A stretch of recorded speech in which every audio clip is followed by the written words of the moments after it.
Do something bad to us, we are going to do things to you that have never been done before.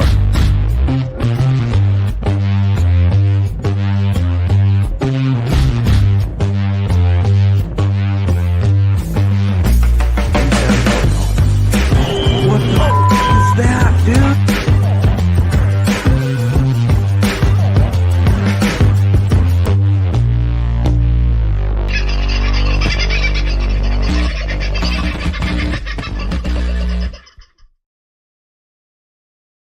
Howdy, folks. Middle of a thunderstorm here, so we'll see how we go tonight. It's going to be a bit of an in-out kind of transmission thing. I've got a sneaking suspicion. I'm going to try and bounce between the ways I can do it, but we're likely to have a few connection issues, and you are likely to hear some pretty loud claps of thunder in the not-too-distant future. Hello to everybody who is in the chat tonight, and to all the newbies who are coming along to our special guest tonight. I'm looking forward to this conversation a great deal, and there is a bloke in the chat. I hope he stays. Darren Bergworth. Good to have you in here, mate. And thank you, too, for the tips of things that you put.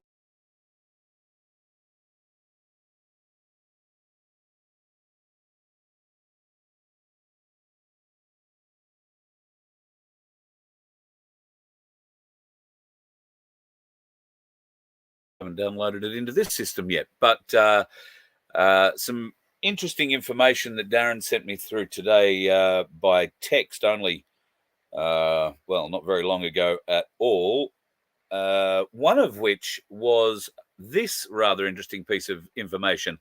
The anti-corruption officers raided Parliament House yesterday, but they're not telling too much about what they actually did. What they are saying is that it had nothing to do with a current sitting or previous politician. And the Anti-Corruption Commission doing what they do, don't tell you anymore. But they're saying it has nothing to do with a current sitting or any former member of Parliament, a sitting member or a previously sat member. So that would indicate to me it can only have something to do with the bureaucracy. Wouldn't you agree? Maybe, maybe not. But at any rate, I found that to be a fairly significant and interesting piece that Darren passed on to me today, late this afternoon. He also let me on to this little piece of information.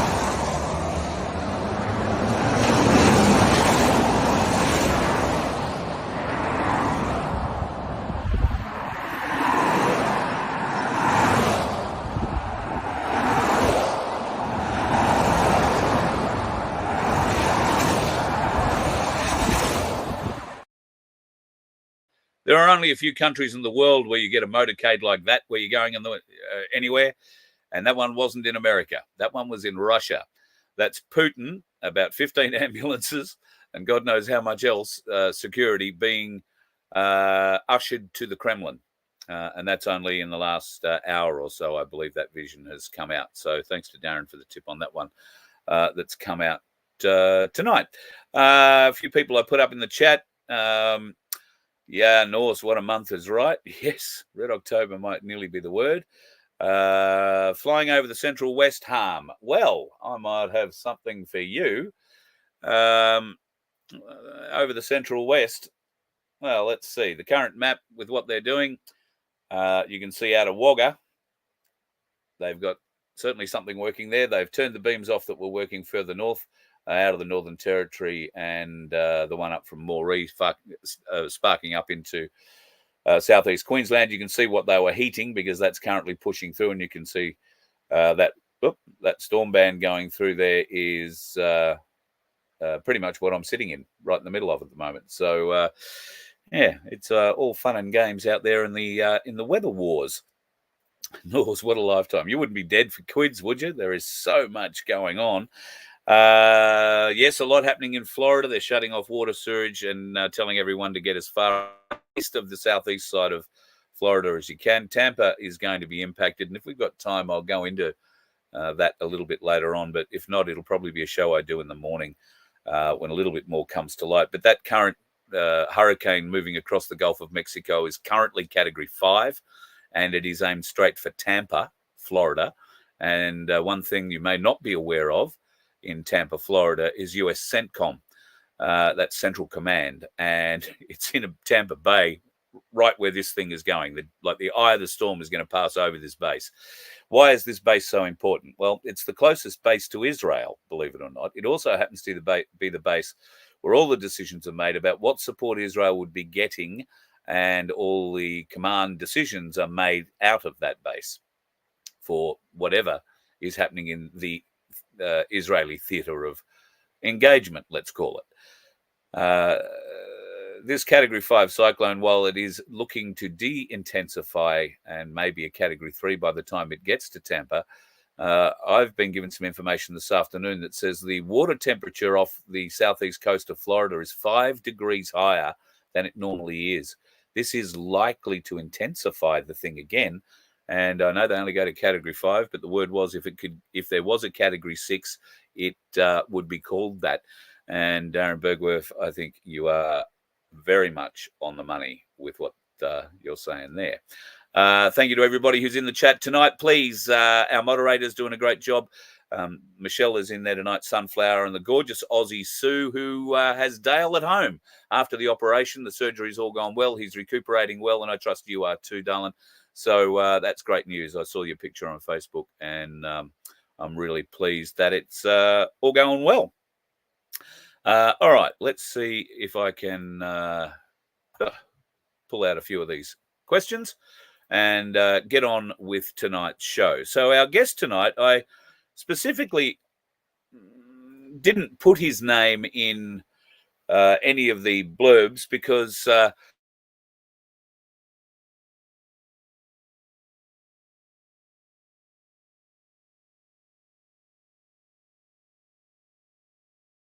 know it or can't hear me know about our guest tonight is that Bill Shorten once referred to him as, and I want to read this quote, a far-right ideological attack dog. Not bad for a bloke, to be described like that, especially from one of Australia's most unfaithful political leaders, as well as one of its most unintelligent. I'm surprised. Well, I guess it's a sign of his quality union education that he can actually say the word ideological. But he is a puppet. He's always got a hand stuck up his ass, and somebody's making that mouth move. He's never been quiet. He's about to get out of Australian politics, but is he? Last weekend in Brisbane, CPAC was held. It's heading off to Sydney, I think October 10. That's tomorrow. A gentleman who was involved with CPAC here and went along to check it out and maybe give us a bit of a debrief on it all is Burshel Wilson. Burshel, thank you for joining me on the Voice of Freedom. I'm sorry I had a buggered foot. I did plan on joining you up there, and it would have been a hell of an experience. That's a great introduction Bill Shorten gave you, the far-right ideological attack dog. You must wear that with a badge of certain proudness, I'd say. I don't know about that, but he's not a nice guy, Bill Shorten. He spent about 15 minutes berating me at a private dinner once, to no end, purely for the sake of doing it. Nice guy, really nice guy. Yeah, I've had similar experiences.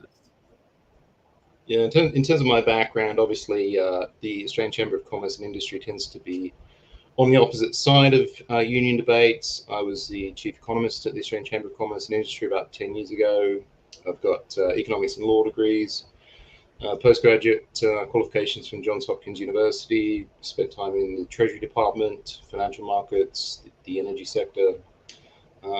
So he doesn't like us because we're the sort of people in Canberra who hold him accountable.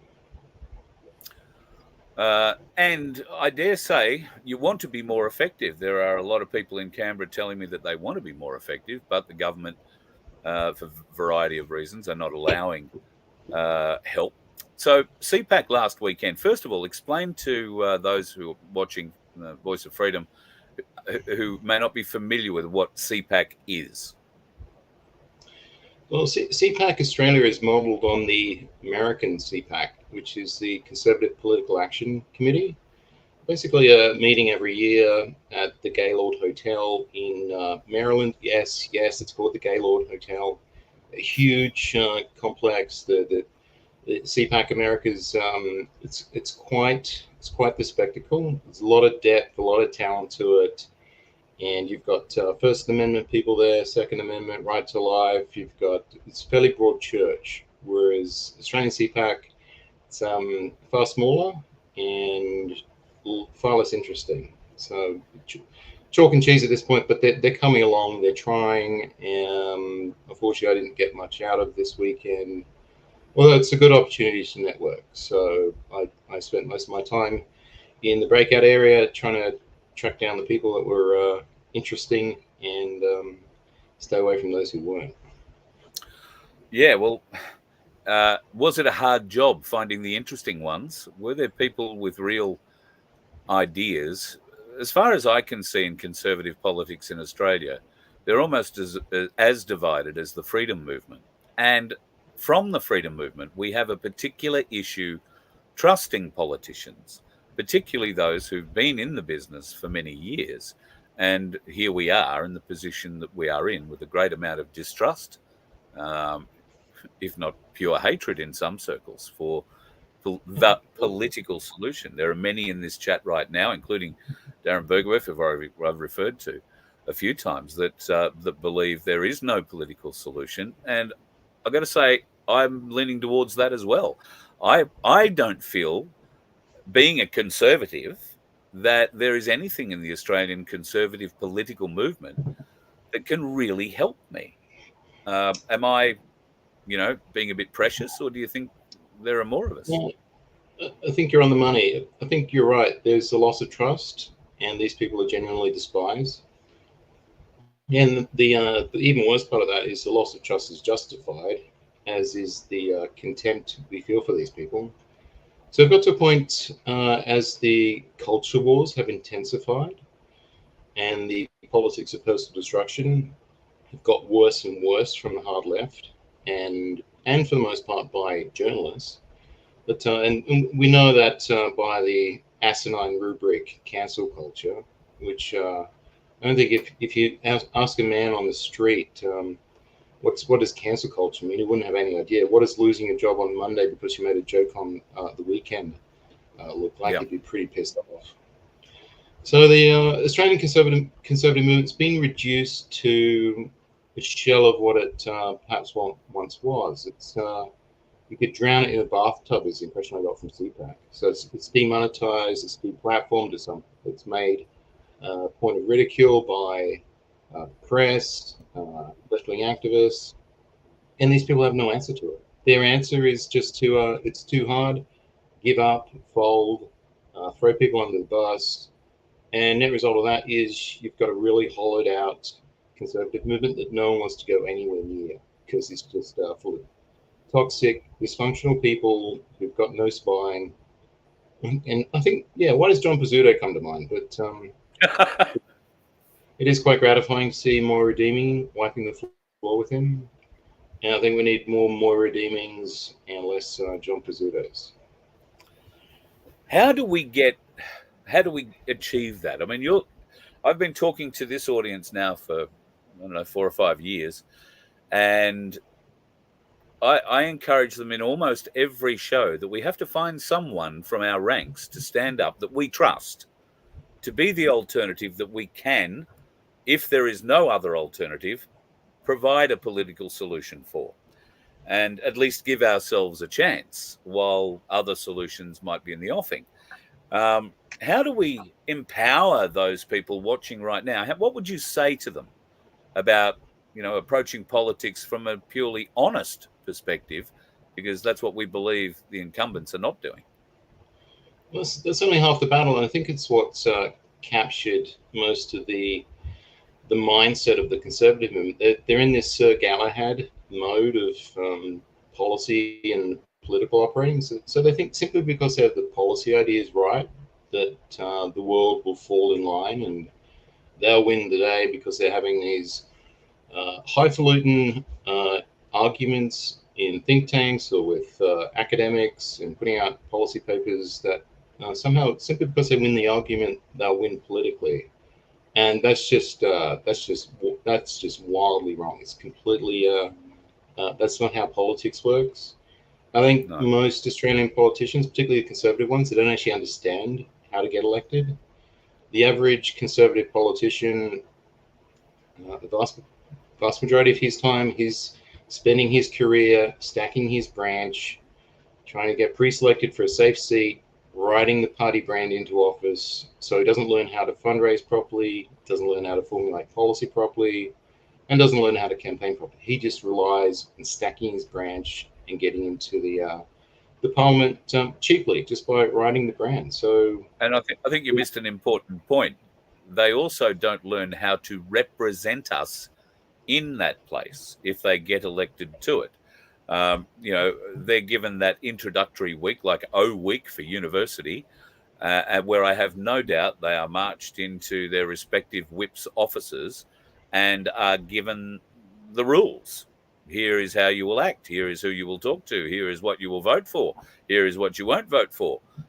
You'll do what you're told until such time as we can trust you to, being someone who's going to do the telling.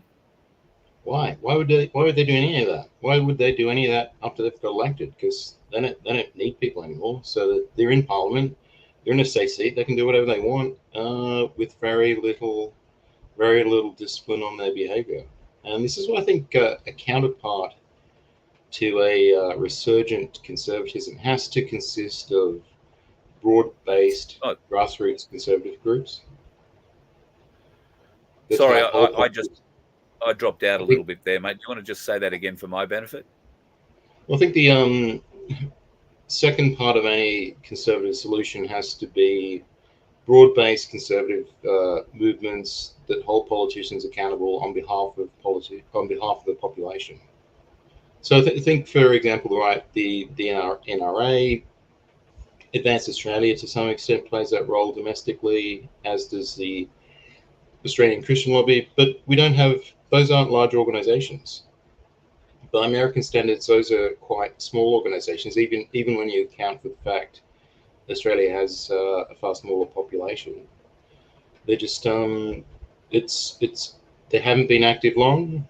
They're not particularly large, so they're never going to swing an election, and they're not particularly good at what they do. So what would a better political environment look like for Australians that actually held politicians accountable? You'd have a counterpart body to the National Rifle Association. You'd have right to life groups that go in and run third-party campaigns. You'd have political action committees like the ones they have in the States that run issues campaigns, target certain marginal seats or certain MPs, and we have none of that domestically. It's really Australian campaign space. It's really unsophisticated. Especially, it's these are party insiders giving their mates jobs, so they're kind of captured already. They're part of the ecosystem. They're not being held accountable. They're 100% captured. So how do we break that cycle? Is it a matter of overwhelming it, or is it a matter of destroying it and starting a new one? Well, what would you destroy? There's nothing there to destroy. It's a question of someone has to display the initiative and leadership to do the fundraising, be accountable, run these campaigns, have success with them, and wear the consequences. And in an environment where everything has an overlay of cancel culture on it, and the left tries to win every argument by getting you fired or destroying your livelihood, it's a tough ask. So for the most part, these things fall at multiple hurdles. In the first instance, chances are no one cares. In second instance, anyone who does care, they probably don't have any money, so they'd need to fundraise. And even if they could fundraise, the skill set to execute against any of these strategies or tactics, they just don't exist domestically because they haven't been taught. Where do you stand on the idea that government was actually conceived and brought into existence to aid the people, to be of service to the people? In fact, the government couldn't run without the public service, which is the least amount of service you could possibly expect from any public organisation. But we're not getting that sort of service anymore. We're not getting... Now they create laws. So my question, I guess, dates back many thousands, a couple of thousand years, not quite, 1,500 odd years. What came first, the people or government? And would the people create something that would rule over them in such a manner as we've seen in the last 4 years, let alone, the last 224. You certainly wouldn't. You wouldn't select a system like this voluntarily. I think the problem is we just had a better class of people in public life in eras gone by, whereas at the moment these people are pretty much, they're only interested in getting elected, staying elected, and whatever sort of perks and lurks of the job they get on the way through. They have very little interest in the public interest or their constituents. They have very little insight into public policy. I kind of have pretty profound insight because I've got a very strong policy background. I spent 2 decades looking at this stuff at the highest level of advocacy and academia, think tanks. So 80% of our parliamentarians are probably just seat fillers. No one's got a serious agenda to do anything. And if they did, the next problem they'd have is they have to get past the Canberra Press Gallery, who are just absolutely appalling, completely dishonest. They monopolise the public policy conversation to the extent that people listen to them at all, which is probably only fairly marginally. And just journalists in general. Just these people are. They have no subject matter expertise. They're just out for cheap clickbait articles because their legacy media outlets are demonetized and dying, as is the profession. So it's become this cheap whore. They just roll out to get eyeballs. So whatever's the most sensational headline they can run, they'll run it. They're unethical, immoral, evil in many cases. But we know all this, so how do we fix it? Is it a matter of defunding the ABC? And obviously we've got to get enough people elected into Parliament to be able to do that. A lot of what you're saying here, at the moment, the politicians have either no guts, no brains, or any ability to bring forward actual, constructive, real, meaningful policy to this country that is going to benefit us. In fact, it seems to be exactly the opposite. And for people, at least, that follow this program and many others, they can't see a line between the conservative side of politics and the other side, the Labor side in particular, the great unwashed who've only ever worked inside a union, never held a job or opened a business in their lives, and have no idea. So here is your opportunity to pitch to the freedom movement for what it is. What can we do? Who do we need? How does it start to get all of us together? I'm sure there are the John Wilsons and the Gurus and the Wades and the Michaels and everybody else involved, the Beckios, the Beck Freedoms of the world, who all have a great audience and all are essentially ready to stand up. Does that mean that we have to stand up and start leading? I don't know that people would follow us anywhere if that were the case, because we're probably not the best people in that regard. But somewhere we've got to start, don't we? How do we begin? Look what Trump did, and look at the success he had. And what did Trump do? He stood up to himself. He called out the press. He said, "You guys are fake news," and they are. They manufacture these really pathetic controversies, and apparently that's going to be enough to cost him 2 points in some swing state. That's just garbage. People see that for what it is. If you call it out, then these people are easily discredited. You just have to have the courage to do that. And the problem with the Conservatives in Parliament is they think if they say something remotely controversial, they're just going to get crucified week in, week out. And if they do, who cares? Who cares? I think you're dropping out again there, Carl. Yeah, sorry, mate. Got the thunder down there.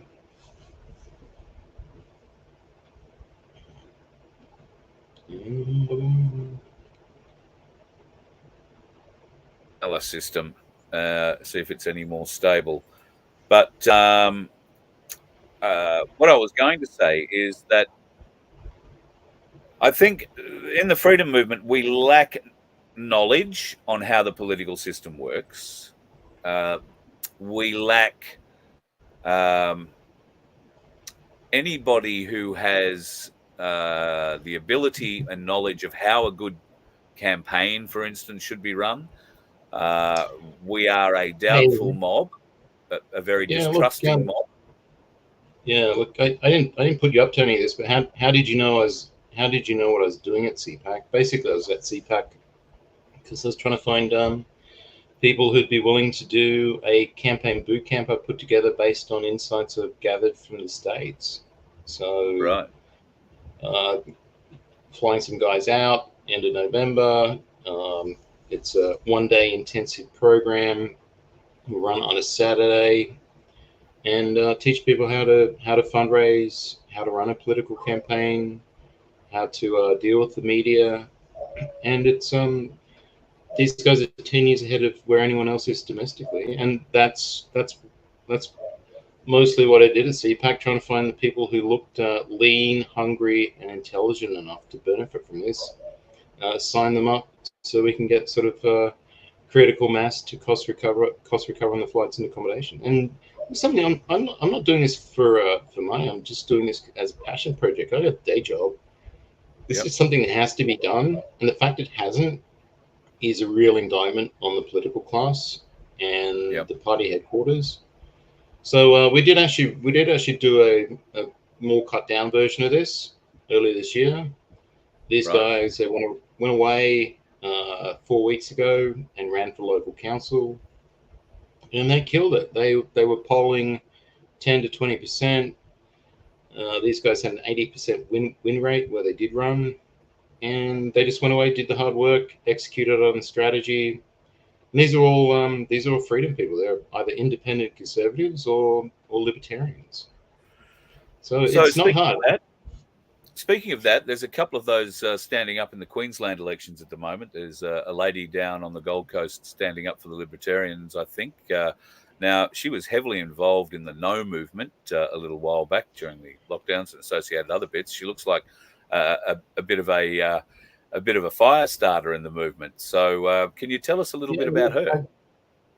Well, when I discovered Cathy Osborne, I went onto her social media and I saw her in a no hat. And that's when I knew she was my girl. So, sorry, Carl, you're fading in and out there. How are we doing? I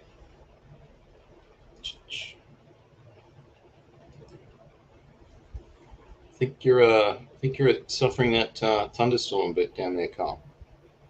Yeah, sorry, mate. Don't know what happened there. So I got to when I first met Cathy Osborne, and that's where it dropped out at my end. So would you give it another go? No, when I first checked on her social media, I saw her wearing a no cap. That's when I knew she's my girl.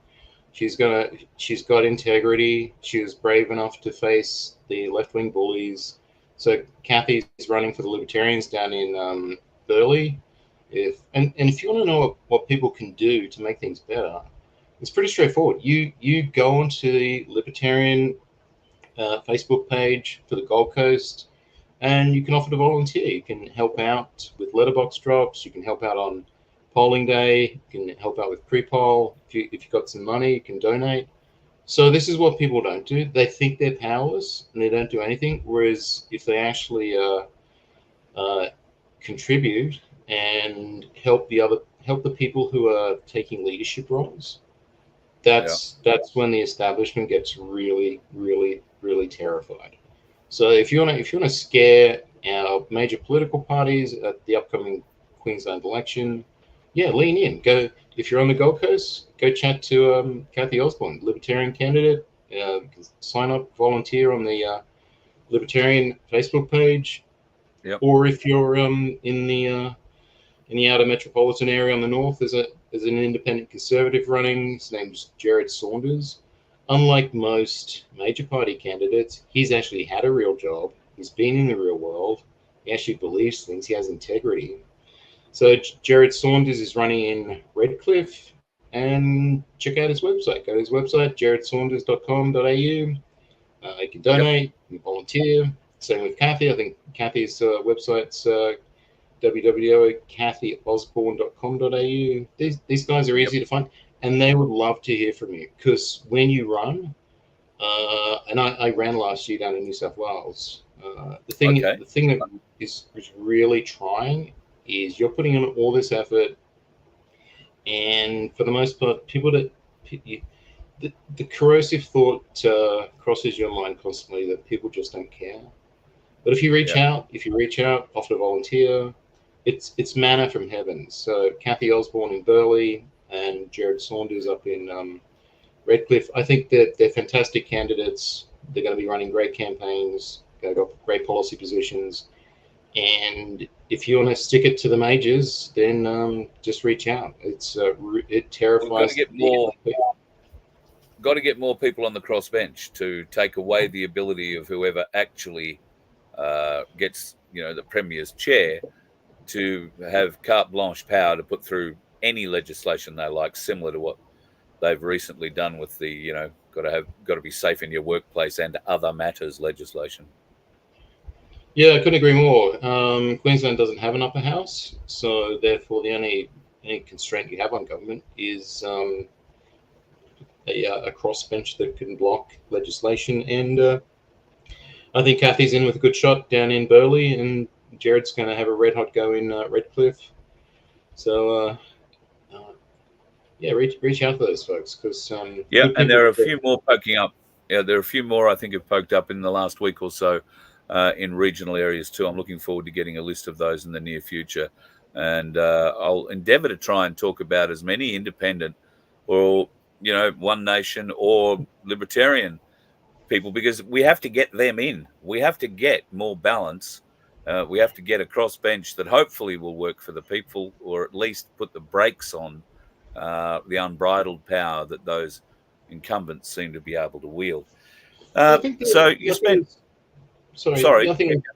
You don't necessarily have to get them in. You just have the vote for them has to be sufficiently large to terrify the major parties. So the LNP is so weak on policy and campaigning that they just if they do get into office, what are they going to do? Who knows? They've got no mandate, and they're at risk of losing their base to these independent conservative candidates and parties like the Libertarian Party, Katter's Australia Party, and One Nation. So it's these people don't have to win in order to terrify our establishment and hold them accountable. They just have to perform well and threaten electorally, and that's usually a pretty powerful discipline on these mainstream centre right and centre left parties. Well, fingers crossed that it sort of happens that way. We need to get a lot more people either active in the political sphere. Give us a choice. Give us a reason to come and support you, and hopefully we can get that happening on a national scale. After spending the weekend at CPAC, for you, what was the most enlightening or empowering point that you walked away from, and what was the most disappointing point? So one of the presentations was incredibly powerful. Helen Dale, she wrote a book back in 1995 as a work of fiction, and I suppose she presented herself as a person of Ukrainian ancestry. The book dealt with the Holocaust, and she was mercilessly cancelled. So she's probably one of the first people domestically who was subject to the politics of personal destruction, had her entire life as an author destroyed. She got up and she let rip. She said, look, this is completely unacceptable, because she knows, happened to her first, so she's been watching this. She's been watching this for about 20 years now. And she's seen the rest of us go under. She actually remembered when I was being doxxed by the Clean Energy Council and was furious about it and wanted to reach out. So she knows how bad this is. Her point is, you can't have a functioning society if only billionaires and the unemployed have free speech. All of us have to be able to have the confidence we can express our own opinions without being cancelled by these hard left extremists, by people like the trade union shit chugger D Madigan, who's currently having a go at me. And these people are bullies. And how do you deal with a bully? You just stand up to them. And the shame of the Liberal Party and the LNP is they don't. So Amanda Stoker, for instance, she chucked a rabbi under the bus a couple of weeks back because the ABC ran a hit piece on him. There was no basis for the hit piece. It just it scared the LNP campaign operatives so much that they just wanted to neutralize it. Easiest way to do that: throw the rabbi under the bus. And Amanda Stoker says, "Look, I had no idea that a conservative rabbi had conservative political religious opinions." Well, I'm pretty sure she must have known that, because that's what conservative rabbis, that's why they exist. So Amanda Stoker's view is, if you're a conservative Christian rabbi, imam, whatever, you have no right to your opinion. She will not defend you. She will cancel you at the whim of these half-wits who write for the ABC, and that is how weak they are. So what is the point of voting for them? And that's why you have to park not only your vote but also your resources, whether that's time or a modest donation, with these minor party candidates who are standing up for our principles. You've spent a lot of time, as you've said, in America, in what is often proclaimed as the most progressive and honest political system in the world. You've seen the American voter, the patriot, in action, and you've dealt equally with Australian politics for a fair few years. Clearly, there is a level of patriotism in Australia, but it is nowhere near the American size. And yet, voting not being compulsory in America, it's incumbent every 4 years to try and motivate 335 million people to vote. Our two systems are different.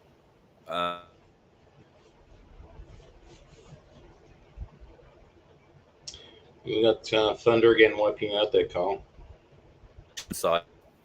How do we make our systems better?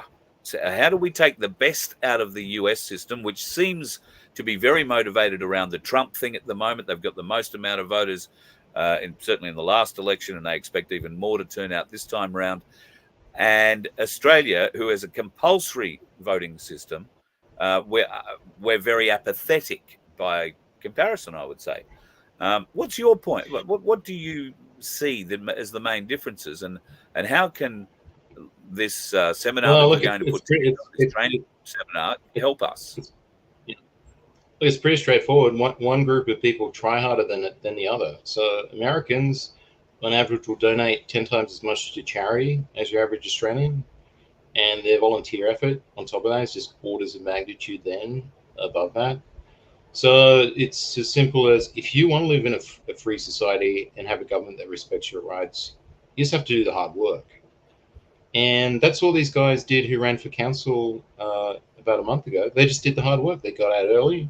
They told people who they were, what they're about. And because they started early, people just naturally lent in. They said, look, this is great. I have an alternative. And they volunteered. And, well, a great example of that is Tony Alvarez in Oberon, who got elected to the Oberon City Council and the New South Wales Council elections recently. And I think you may have had something, some words in his ears, a bit of confidence building in the background as well. Is that right?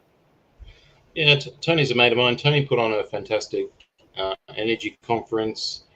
Oberon's a threat of being turned into an industrial landscape, courtesy of the Labor government and their plans for the renewable energy industry and the subsidies for wind. So Tony said, well, Tony's Greek, and Greeks have always been very courageous. So he said, oh, screw this. And he invited some of Australia's best energy policy experts, some of Australia's most outspoken former chief economists, for instance, of which I was probably the chief representative. And he put on a he put on a one-day session at his resort in Oberon, and it was a capacity event, and it wasn't 30 minutes or 40 minutes. This was a 3-hour program run first in the morning, and then repeated again in the afternoon for the next set of participants. So really unprecedented and courageous leadership, and he's being rewarded with a spot on council for it. So well done to Tony. I look at a few things to drop in his ear about what he should be doing in order to get elected. So he just did the hard work, and politics is all about trust. If people don't trust you, they're not gonna vote for you.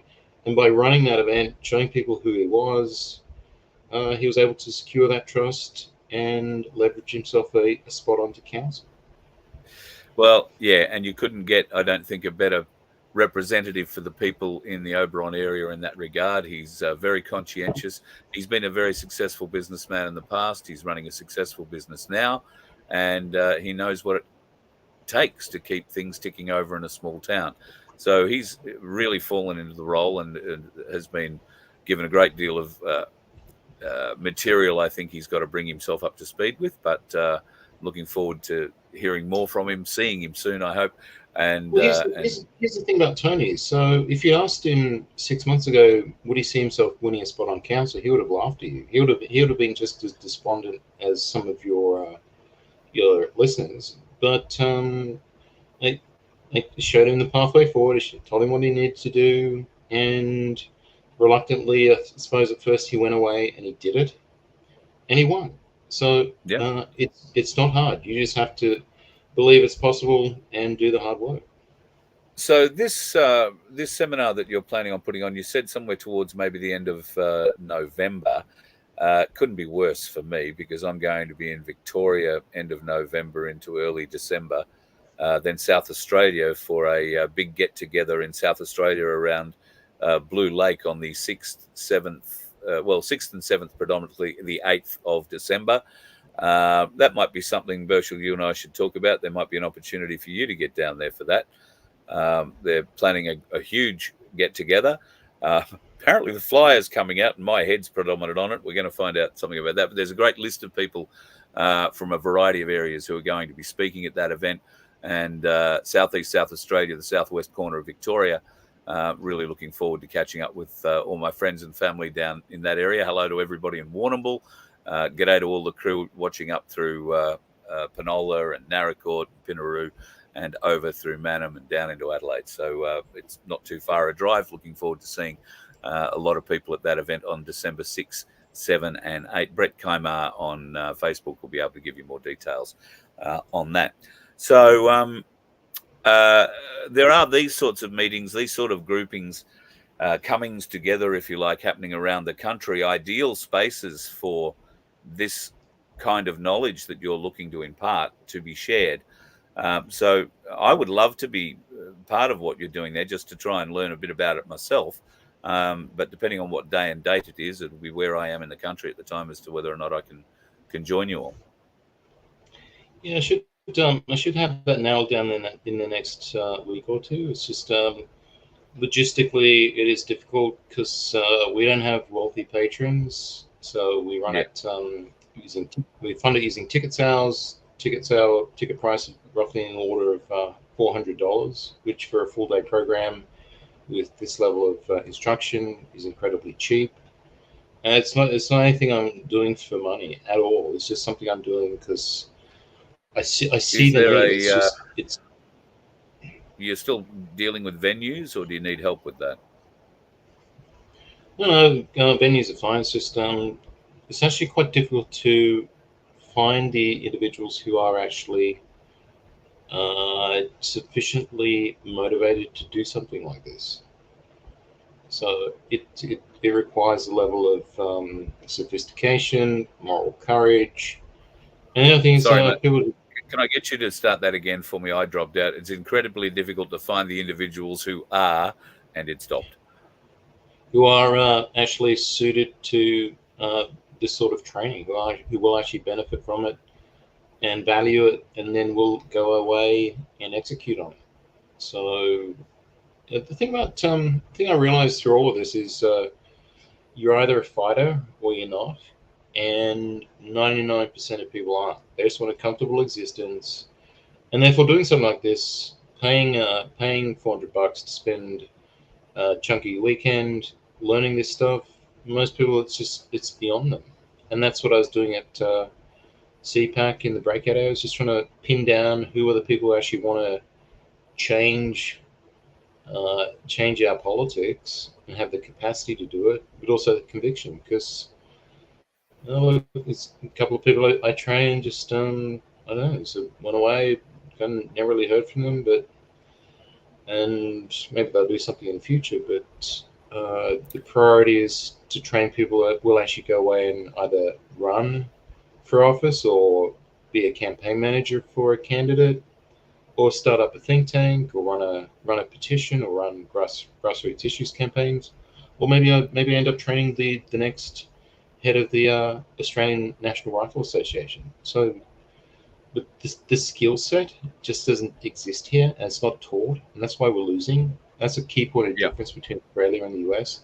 They have a professionalized political class, and we just have a bunch of amateurs who drift into politics. And in the current environment, I know why they lose. It's just not glaringly obvious to me. Well, I think it would be something well worth attending, but like you say, for serious players only. When you've got those details more nailed down, please let me know, and I'll happily promote it. I'll have you back on again, hopefully under better circumstances with connection, and I'll be very keen on seeing if I can attend that as well. I think it would be very worthwhile, just as a learning process. Given that at the moment, until a variety of other things are fixed, or there is a pitchfork moment in our future, then I see that we have to try this political way in some way, shape, or form, or we are destined to be ruled over by these bastards for the rest of our days. Yeah, I thought we had the pitchfork moment with COVID, but nothing productive came of it because none of those energies were well channeled, and that was a key point of frustration for me. That I'd see these huge marches, and then I'd think, well, are these people being signed up to volunteer, to donate? And I think for the most part the answer was no. It was just an explosion of anger that goes nowhere. Well, donations at this time are a very difficult thing to come by. People are finding it hard all over. It's they're placing strains on us in places that we've never had them before, and all the way through our community. Interest rates being one of the main ones, but I'm not talking large amounts of money. So if a sufficiently large number of people throw 50, 60, $100 at a campaign, and they do that at scale, it just they'll end up generating a lot of money for those candidates. And the good thing about small dollar donations is they don't come with strings attached. So what you end up getting is a candidate who's elected, who actually is grateful and responsive to the people who got him there or her. That's right, and that has a general respect level then given to everybody, because everybody could have given $5, $10, or $20, and you never know the ones that did only give you $5, or the ones that gave you $5 or $50,000. As long as you don't differentiate between them, you're probably on the path to good representation. But Donald Trump, for instance, 70% of his campaign finances were small dollar donations from mums and dads in 2016. So it makes a big difference. That independence allowed him to be far more forthright when it came to taking on Washington and the swamp. But he was just betrayed in government by the GOP and the people who live in that ecosystem. Now, the thing that will be different this time around is Donald Trump now has his own think tanks. Now has his own brains trust. Steve Bannon was in the New York Times pointing out that he has 3,000 administration staff ready to step into roles. So you're going to be dealing with a completely different Yep. Trump administration when he gets reelected at the end of the month. Sorry, the start of next month. We go into that a bit more, but it's a long discursive conversation. But the other thing, Why are donations to political parties so important? Given that Donald Trump, and I'll use him as the example because it's clear he's a billionaire, he could afford, and it's probably a tax write-off under the American system, to fund his own campaign to the tune of as much money as he wanted. Why is it important that people donate? Is it because they feel they have bought in, or there is a buy-in to it, or when there's that level of wealth involved in the candidates running? Obama, for instance, was a very wealthy man after he got out, but Donald Trump is the kink in the chain because he's been the only person who has been independently billionaire type wealthy going into his first presidential campaign. Most of the others have been earning, $100,000, $150,000, $200,000 a year as politicians before coming out multi years after this. Well, it's as simple as, I think you got hit by that lightning again, Carl. How I entertain people while there we go. You're back. There we go. Sorry, mate. Why is that donating thing so important? Because you need that money to let people know you exist. So what does that money fund? It doesn't get put in the candidate's back pocket. It funds the how to votes. It get put in your letterbox to tell the voters who you are, what you stand for. It gets used to buy digital ads. And this is why if you don't fund candidates, you just get whatever the media wants you to have. So instead of getting a Facebook ad from a candidate who's independent and has good principles, you'll just be hit constantly with whatever's in the press, whatever the ABC newsroom think you should think about a particular candidate or a particular issue. So that the money is vitally important to enable these people to get their message out. And without that, that's the principal hurdle that most candidates face, is they get to election and people just don't know they were running. And yeah. I experienced that myself, and part of that's my fault because I didn't start soon enough. But you need those resources to solve that threshold issue of making sure that your voters know that you're running and know what you stand for. And you're up against parties with established brands. So people recognize the Labor Party, they recognize the Liberal Party, and the Greens and One Nation. And if you're an independent, who the hell are you? What do you stand for? You don't have the luxury of the brand you can fall back on. So you have to fight on your merits, and you have to campaign harder, and you have to fundraise more, mobilize more volunteers just to get parity with these major political parties. I had a dream the other night that we started a new political party called the Common People's Party, the CPP. I don't know whether or not it'll ever happen, but I think we need something like that. Isn't that Jared Rennick's People's Party? Yeah.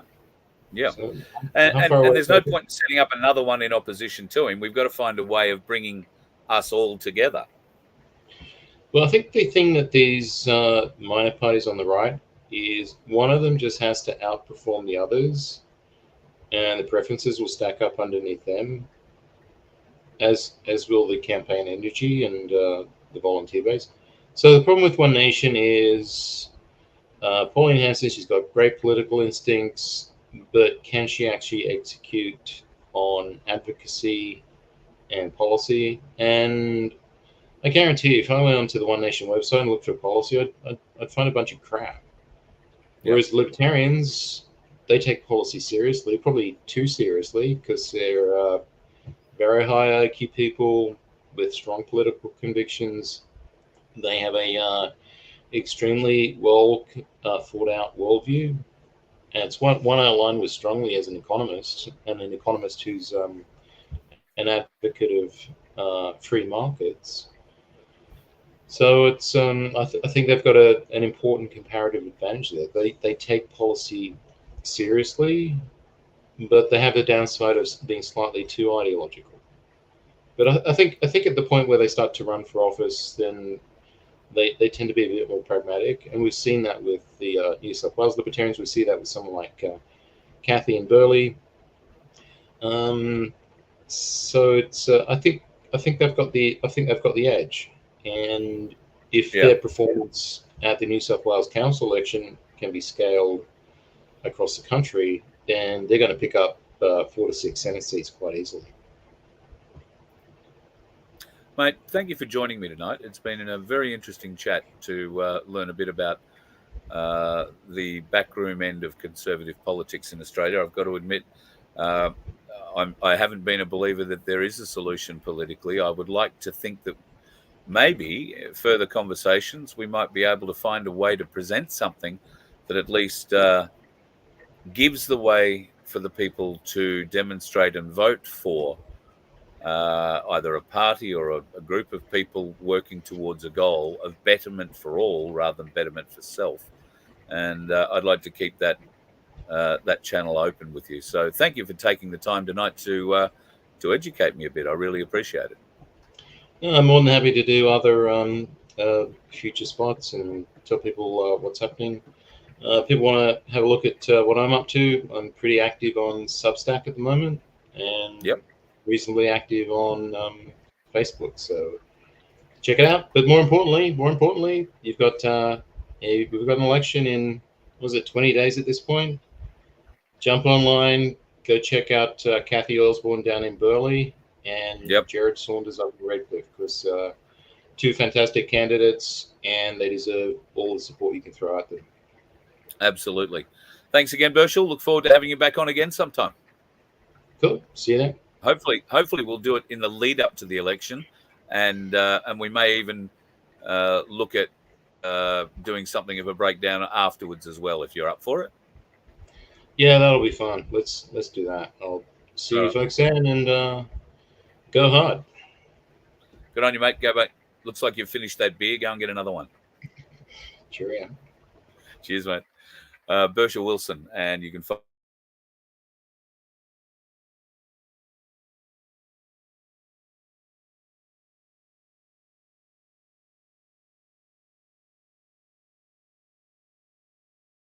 I have no idea whether or not you heard that.